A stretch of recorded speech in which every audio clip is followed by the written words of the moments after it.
Assalamu alaikum warahmatullah. Jama'a barkanmu da yau.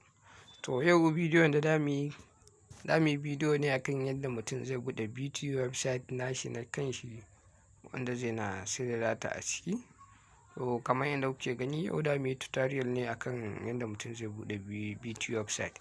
To da farko idan mutum ya danna link ɗin da na saka haka a cikin group, mutum zai kawo shi cikin wannan website mai suna Truehost. To mutum zai zo ya rijista da Truehost. To wajen rijista baya da gaskiya wani wahala sosai. Nan mutum zai sa first name, last name, sai mutum ya sa email, phone number, sai mutum ya sa kamfani haka ko sunan shi zai iya sawa, sai address 1, address 2, sai city, state, postal code. To wayanda ba su san yadda ake samun postal code ba, zan gwada muku yadda ake nemo postal code. Nan sai mutum ya sa print haka, sai mutum ya tikin akan wayannan idan yana buƙata suna masa message ta lambar shi. Sai mutum ya sa password. Wajen sa password mutum sai ya sa strong password. Idan baka yi sa strong password sai ka ce su ma generating. Idan ka ce su ma generating, gashi nan sun ma generating password mai ƙarfi, sai ka danna copy, sai ka adana shi, sai ka danna copy and generate, shi kenan sun ma generating password 100% security kenan. Sai ka zo ka danna I have nan, shi kenan kana danna ka gama. To yanda mutum zai duba postal code ɗin shi, idan mutum bai iya dubawa ba sai mutum ya shigo cikin sai sacin rangani. Za ka iya sakawa kan sunan garin yi saka Bauchi postal code, sai ka sa postal code. Kana sa postal code da ka ga dai sai ka danna search. Kamar yadda kuke gani wannan shine postal code ɗin Bauchi 740102. To sai kowa ya duba nashi, ga na Kano, ga Kaduna, Abuja da dai sauransu da ya danganta a yadda garin mutum yake. To yanzu za mu shiga, tunda dai na rijista bari in yi login account ɗin.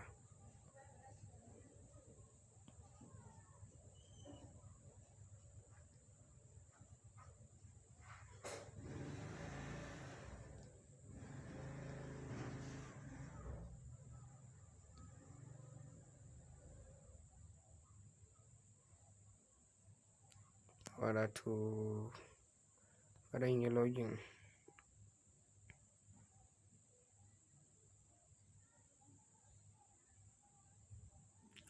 Bayan mutum ya yi login zai kawo masa wannan fiska. In kun ga ina da hosting a ciki, ina da domain, ina da host. To kai idan ka shigo ba dai gwada ma haka ba, saboda kai baka riga ka siya domain da hosting ba. To yanzu don gwada muku yadda za ku siya domain da hosting, sai mutum ya ɗan gangaro ƙasa kaɗan.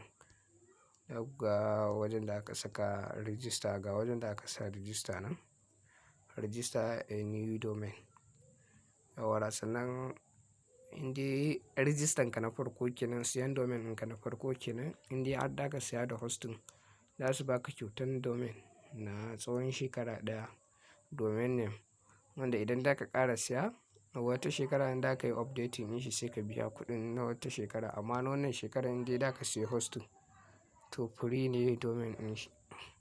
Yanzu kamar dan sai mutum da ya sa sunan website ɗin datan shi da yake buƙata. Bari in sa kamar to me ma dan sa ne wa. Zan sa SADI Tech in gani ko wani bai yi register da shi ba. To sai ka ɗan yi ƙasa, ka ɗan jira shi ya gama searching.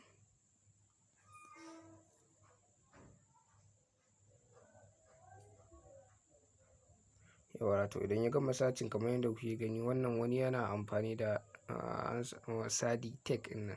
Akwai domain ɗin da na taɓa siya a cikin wani website da ke amfani da SADI Tech. To kun ga wannan ya gwada wani available, wani ya riga ya siya. Wani ya riga ya siya SADI Tech. Amma ya kai idan ka zo za ka rubuta sunan site ɗinka. Idan wani bai siya ba to sai ka yi searching. Yanzu bari in sa haka kamar bari in ƙara waya a gaba sai ƙara danna searching. Kamar yadda kuke gani ya gwada akwai SADI Tech, akwai available.com 7,000. To amma tun da kai ƙaramin ɗan kasuwa ne haka, sai ka zaɓi .com.ng. Shi ne wanda kuɗin shi 1,100, kuma shi ne wanda za su baka free inda har da ka yi hosting. Sai ka danna add, sai ka danna check out. Idan mutum ya danna check out, gashi nan zai kawo masa wannan fiska. Gashi an ce click, gashi an ce babu hosting akan wannan domain ɗin. Sai ka yi clicking domin ka ɗora hosting. Wannan wajen za ka danna click. Yawwa, to idan mutum ya danna clicking sai ɗan sauko ƙasa don muku bayanin nan wajen. Idan mutum ya zo face ga wanda zai karo da shi, silver hosting ɗin ne. To ina ba mutum shawara zaɓi silver hosting. Kamar yadda kuke gani duk wata 750, amma kai na shekara da kana biya baya wuce 7,000 haka zuwa 7,500. Sannan ya kasance in dai har kana sha'awar buɗe Vtu website, ya kasance ka shirya tsaf, saboda akwai abubuwan kashe kuɗi a ciki duk da dai ba masu yawa ba ne. To amma ya kasance mutum ya shirya. Nan da kuke gani za su baka 30 gig, ga kuma free.com.ng za su baka na domain, ga kuma unlimited email, ga kuma maximum 3 domain. Da ka iya yanzu idan ka koya za ka iya karɓa na wani wanda da ka iya buɗe masa ya baka 30,000, 50,000 dai ya danganta da yanayin yadda ka samu mutum. Sai ka siya domain ba tare da ka siya hosting ba. Wannan hosting in za ka iya ɗora masa domain guda 3 a kai. To kun ga wannan shi ma wani babban opportunity. Ga kuma free SSL certificate. Nan ma kun ga shi ma wani tsaro ne wanda idan website ɗinka baya da shi, za ku ga mutane ba su cika shiga ba. To sai mutum ya danna shi idan yana buƙatan shi, sai danna order now. To idan mutum ya danna order now, zai kawo masa sunan domain ɗin da ya riga ya sa a kati, sai mutum ya danna use. So idan ka danna use, nan ne zai kawo ka wajen da za ka zaɓa ga 6 month, 12 month. Mu bari mu zaɓi 12. Idan muka zaɓi 12, sai mu zo mu danna continue. Kun ga na shekara ɗaya 7,500. To ga shi nan, kar mutum ya danna komai yana ya danna continue.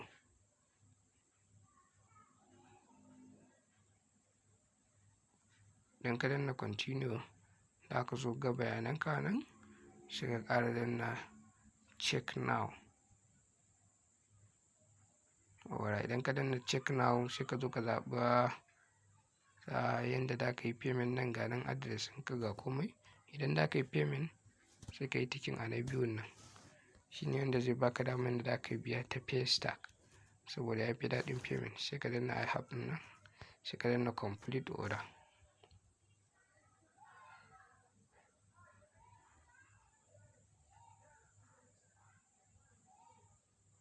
Bayan ka danna complete order, ga bayananka da komai da komai, ga kuma wajen receipt in kana so za ka yi downloading shi, sai ka danna pay now. Idan ka danna pay now, zai kawo ka wajen da za ka yi transfer. Ga wajen da za ka biya da kati, ga kuma wajen da za ka yi transfer. To abin da na fi ba mutum shawara, ko ya zaɓi transfer ko ya zaɓi na kati. To ni dai gaskiya nawa da kati na biya, kuma da kati bai cika ba da matsalar delay in wannan ba. Nan da ka sa lambobin katin ka na gaba, nan ka sa expiring date, nan CB guda 3 baya, sai ka danna pay, sai ka saka pin ɗin katin ka. Bayan ka sa pin, da su tura ma OTP a cikin layin ka wanda ka buɗe banki da shi, ko Opay ko normal bank.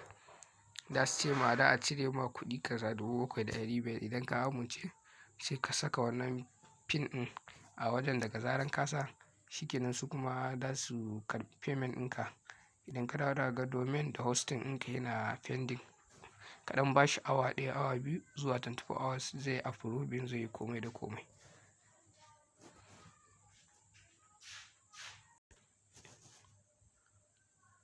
Ma saboda wayanda ba za su iya biya da kati ba, ko ba su da kati, bari mu shiga wajen da mutum zai iya biya tare da kati. So mutum zai iya musu transfer ya yi payment. Bari mu koma baya. Yawwa to ga mun dawo baya, sai mutum ya zaɓi pay with bank transfer. Idan ka danna pay with bank transfer, nan da ka zo ka kwafi account number, sai ka kwafi amount, sai ka je wajen da za ka tura kuɗi. Ga sunan bankin Paystack. Idan ka tura kuɗin, sai ka dawo nan sai ka danna I have send money. Kana dannawa, shikenan da ka jira za su tura ma mail ta Gmail ɗinka. Paystack data ma mail ta karɓa wannan payment ɗin da ka yi, sai ta tura musu, su ma za su sake maka wannan ɗinka da ka siya domain and hosting. To idan ka yi haka shine ka siya domain da hosting. To yanzu abin da ya rage mana shine bari gwada muku message ɗin da suke idan mun ka riga ka yi payment. To amma kafin gwada muku Gmail, sakon da suke tura Gmail, idan ka zo za ka iya ganin domain ɗinka ya hau, hosting kuma da ga 0.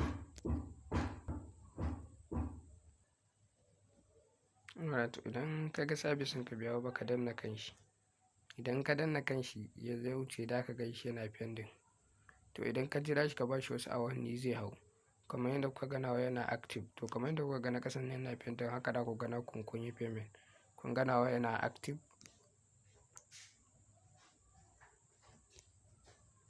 Yana active. To lokacin da na yi payment, a nan da ku ga SSL certificate kwaɗan nan ya yi ja. To shi ma idan ku jira shi bayan 24 hours ko 48 hours, shi ma zai hau.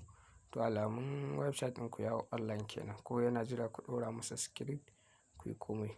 To daga zaran ka haka shi kenan ka gama da komai, sai kuma mutum ya fara batun tafiya wajen updating, wajen da zai activation na account ɗin shi, wato cPanel kenan. A nan ake uploading in script da database, ka buɗe email da dai sauran abubuwan da mutum zai yi. Shi ne za ku samu a bidiyon mu na gaba insha Allah. Sannan da kamar yadda na faɗa muku, kuɗin script 7,000 insha Allah. Script da database 7,000. Duk wanda yake bukata sai mun magana ya tura mun kuɗi, na tura masa script da database. To hanyoyin shiga cPanel guda biyu ne. Da ka iya shiga ta nan, sai ka danna activate nan. Daga zaran ka danna activate, zai kai ka wajen da za ka shiga file manager kenan. To da mu ɗan yi ƙaramin bayani ne a yadda za mu shiga bidiyon mu na gaba. Kafin mu zo bidiyon mu na gaba, sai ka zo ka ɗan yi scrolling ka zo ƙasa. To ga cPanel nan, duk abin da za mu yi na adding da komai da komai a cikin nan da mu yi shi, har website ɗinmu ya gamu ya kammala insha Allah. Wannan cPanel a wajen ake yin aiki, ake komai da komai a ciki. Sai kuma hanya na biyu shine ta email. Da su turo ma cPanel login ɗinka da password ɗinka ta cikin Gmail. Idan ka saka sunan website ɗinka da ka siya, sai gaban sai ka sa /cPanel. Zai kai ka inda za ka sa password ɗinka da username ɗinka na cPanel. Yanzu bari gwada muku message ɗin Gmail ɗin. Yawwa to a gurguje, Allah ana kiran sallah. Shine idan kun biya payment da ku ga wannan receipt ɗin da su tura muku, ga domain ɗin da na siya nan 7,500. Gashi nan da kamar yadda kuke gani. Idan da ka shiga cPanel ɗinka, gashi nan ka sa sadidata.com.ng/cPanel. Ga username ɗin da za ka sa, ga kuma password. Abin da ya sa na gwada muku password ɗin saboda ana canjawa. Don shiga in canja. Saboda haka kai ma idan ka yi aikinka, kar ka bari wani ya san da password ɗinka na wannan harka. Saboda ita irin wannan harka, idan wani ya san password ɗinka, za a iya samun matsala in ba wanda ka yarda da shi ba, ko wani developer haka da ka shiga da ka ba shi sai ta ma wasu abubuwa. To wannan dai shine payment ɗin da ka gani na receipt daga Truehost. Sai kuma bidiyo na gaba insha Allah.